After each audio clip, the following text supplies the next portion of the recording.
কোনো প্রমাণ ছাড়াই একজন শিক্ষক জেলে, আর একই ঘটনায় পরিবারের ভেতরের একজনের দিকে উঠছে আঙুল। তাহলে আসল সত্যটা কোথায় লুকিয়ে আছে? এই প্রশ্নটাই এখন ঘুরছে সবার মাথায়। নেত্রকোনার এই ঘটনাটি শুধু একটি অপরাধের অভিযোগ নয়, বরং এটি হয়ে উঠেছে সন্দেহ, আবেগ এবং বিভ্রান্তির এক জটিল গল্প।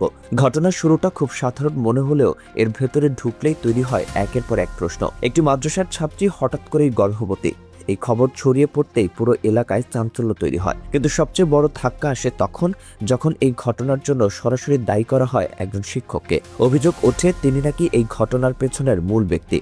কিন্তু এখানেই গল্পটা থেমে থাকেনি। কিছুদিন যেতে না যেতেই আরেকটি ভিন্ন বর্ণনা সামনে আসে। কেউ বলতে শুরু করে আসল অপরাধী নাকি ওই ছাত্রীর খুব কাছেরই একজন, তার নিজের নানাই। তখন থেকে সমাজ দুই ভাগে ভাগ হয়ে যায়। এক পক্ষ শিক্ষককে দোষী বলছে, অন্য পক্ষ বলছে এটা একটা সাজানো ফাঁদও হতে পারে। এখানেই তৈরি হয় সবচেয়ে গুরুত্বপূর্ণ প্রশ্ন, প্রমাণ কোথায়? কারণ বাস্তবতা হচ্ছে, এমন সংবেদনশীল মামলায় সবচেয়ে গুরুত্বপূর্ণ বিষয় হলো বৈজ্ঞানিক প্রমাণ, বিশেষ করে ডিএনএ পরীক্ষা। কিন্তু আশ্চর্যের বিষয়, এই ঘটনার শুরু থেকেই সামাজিক যোগাযোগ মাধ্যমে ছড়িয়ে পড়ে নানা ধরনের গুজব। কেউ দাবি করে ফেলছে ডিএনএ টেস্ট হয়ে গেছে, আবার কেউ বলছে রিপোর্টে অন্য কারো নাম এসেছে। কিন্তু বাস্তব কি এত সহজ? ডিএনএ পরীক্ষার প্রক্রিয়া অত্যন্ত নিয়ন্ত্রিত এবং আইনি কাঠামোর মধ্যে সীমাবদ্ধ। আদালতের অনুমতি ছাড়া এই পরীক্ষা হয় না। নমুনা সংগ্রহ থেকে শুরু করে রিপোর্ট তৈরি সবকিছুই কঠোর প্রোটোকলে মেনে করা হয়। ফলে বাইরে বসে কেউ বলে দিলেই ডিএনএ রিপোর্ট তৈরি হয়ে যায় না।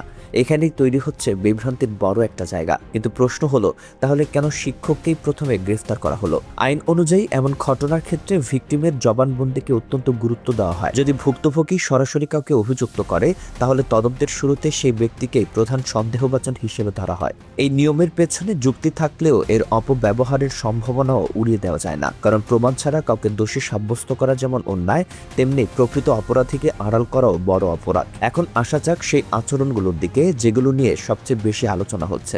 ঘটনার একদম শুরু থেকে অভিযোগ আসছিল, কিন্তু অভিযুক্ত ব্যক্তি কোনো আইনি পদক্ষেপ নেননি। যদি তিনি সত্যিই নির্দোষ হন, তাহলে শুরুতেই আইনের আশ্রয় নেওয়া, মানহানির মামলা করা বা ডিএনএ পরীক্ষার আবেদন করা, এসব পদক্ষেপ নেওয়া স্বাভাবিক ছিল।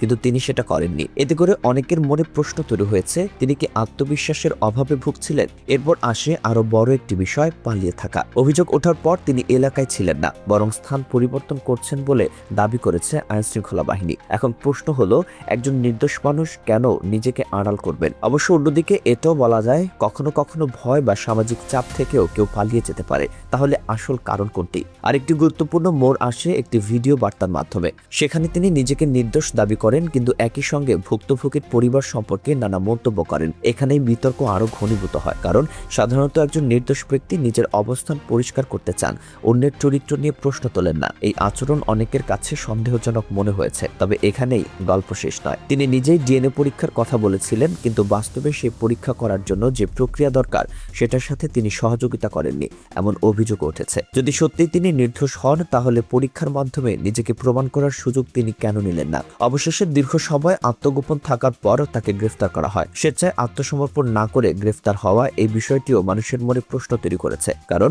অনেকেই মনে করেন নির্দোষ হলে নিজে থেকেই সামনে এসে সত্য প্রমাণের চেষ্টা করা উচিত ছিল। তবে এখানেই সবচেয়ে গুরুত্বপূর্ণ বিষয়টি হলো, এই সমস্ত আচরণ সন্দেহ তৈরি করতে পারে, কিন্তু এগুলো কোনো চূড়ান্ত প্রমাণ নয়। এখন পুরো বিষয়টি দাঁড়িয়ে আছে একটাই জায়গায়, ডিএনএ রিপোর্ট। এই রিপোর্টই বলতে পারবে আসল সত্য কি।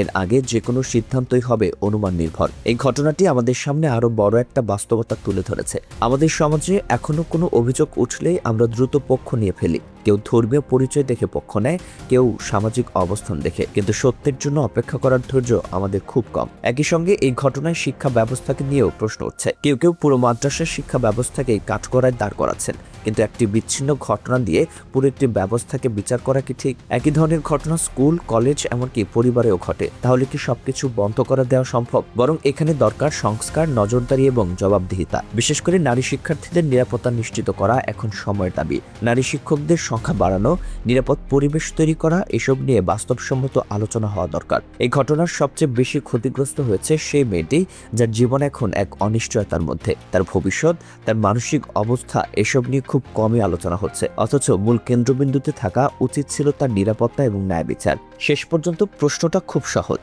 আমরা কি সত্য জানতে চাই, নাকি নিজের বিশ্বাস অনুযায়ী সত্য বানিয়ে নিতে চাই। ডিএনএ রিপোর্ট আসবে, তদন্ত এগোবে, আদালত সিদ্ধান্ত নেবে, কিন্তু তার আগ পর্যন্ত আমাদের প্রতিটি মন্তব্য, প্রতিটি শেয়ার, প্রতিটি বিচার কাউকে অন্যায়ভাবে ক্ষতিগ্রস্ত করছে কিনা সেটা কি আমরা ভাবছি? হয়তো এই ঘটনাটি শেষ পর্যন্ত শুধু একজন অপরাধীকে চিহ্নিত করার গল্প হবে না, বরং এটি হয়ে উঠবে আমাদের সমাজের মানসিকতা, বিচারবোধ এবং দায়িত্ববোধের একটি আয়না। আপনি কি মনে করেন এখানে সত্যটা কোথায় লুকিয়ে আছে? আর আমরা কি সত্য জানার আগেই বিচার করে ফেলছি? আপনার মতামত জানাতে ভুলবেন না।